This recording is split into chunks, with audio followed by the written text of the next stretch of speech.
Gracias. Con el permiso de la presidencia, hago uso de esta tribuna para presentar a nombre del Grupo Parlamentario del Partido Acción Nacional la iniciativa con aval del grupo que reforma y adiciona diversos artículos de la Ley General de Responsabilidades Administrativas y del Código Penal Federal para establecer la inhabilitación definitiva o la muerte civil por actos de corrupción.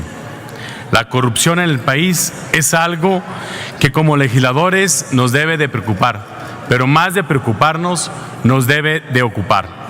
Según el índice de percepción de la corrupción del año 2017, realizado por Transparencia Internacional, nuestro país está calificado en una escala de 0 a 100, con 29 puntos, donde 0 es altamente corrupto y 100 es muy limpio, posicionándolo en el número 135 de 180, junto con países como Honduras, Paraguay y Rusia.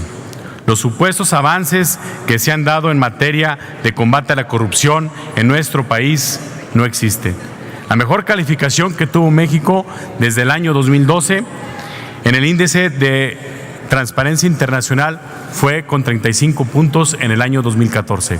A partir de ahí hemos descendido hasta llegar a la actual calificación de 29 puntos.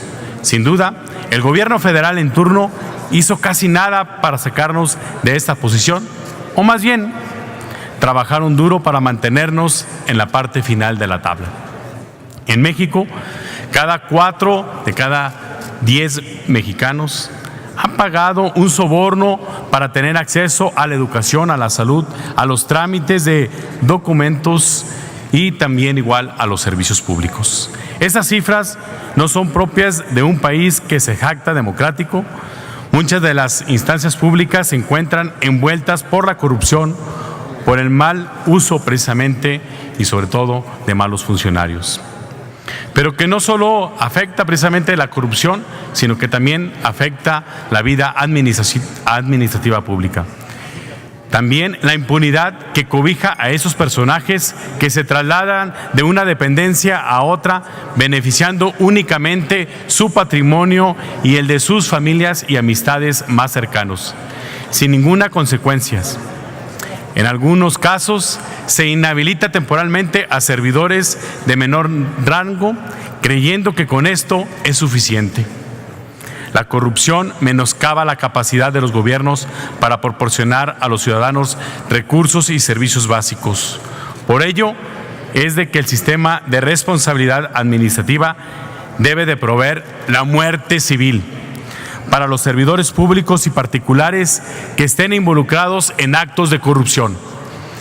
Los efectos de la muerte civil para los servidores públicos o particulares que cometan faltas administrativas graves o delitos en materia de corrupción será no volver a tener ningún puesto público en toda su vida y no participar en adquisiciones, arrendamientos, servicios u obras públicas, en definitiva, tanto para los servidores públicos y por supuesto también para los empresarios que cometan actos de corrupción. Esto se logrará contemplando la sanción de inhabilitación definitiva de la Ley General de Responsabilidad Administrativa y en el Código Penal Federal, diferenciándola de la inhabilitación temporal.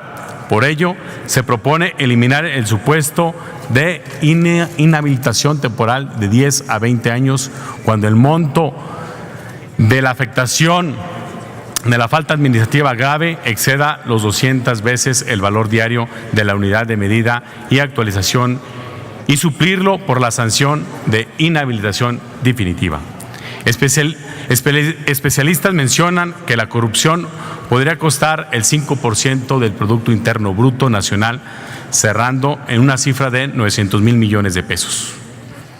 Adicional a esto, recordemos el caso del hermano de un expresidente que amasó una fortuna de 120 millones de dólares resultando en actos de corrupción, cantidad que según lo estimado por el Banco Mundial bastaría para costear a valores actual per cápita los servicios que atienden a la salud a más de 594,000 ciudadanos mexicanos durante un año. Es verdad que la corrupción es un mal que afecta a todos los sectores del gobierno y a muchos de la sociedad. Sin embargo, las instituciones no son corruptas, sino asimismo por los servidores públicos sin ser generales, lo que lleva a cabo las malas prácticas en el ejercicio de sus funciones y que deriva en actos de corrupción que afecta el patrimonio de las dependencias y en muchos casos que transgrede en violaciones de los derechos humanos de las personas. En esas medidas en materia de combate a la corrupción traería aparejado consecuencias en beneficios en materia del crecimiento económico. Los países que combaten la corrupción y que afianzan el imperio de la ley podrían aumentar sus ingresos nacionales en un 400%. Por ello es que nuestro ordenamiento jurídico debe contemplar la muerte civil para los servidores públicos y particulares que se encuentren involucrados en actos de corrupción y así depurar las instancias de las personas que afectan, por supuesto, el ejercicio de la función administrativa y, por tanto, lograr poco a poco una mayor eficacia en el goce de los derechos humanos esenciales que deba ser garante de los estados democráticos. Es cuanto, señor presidente.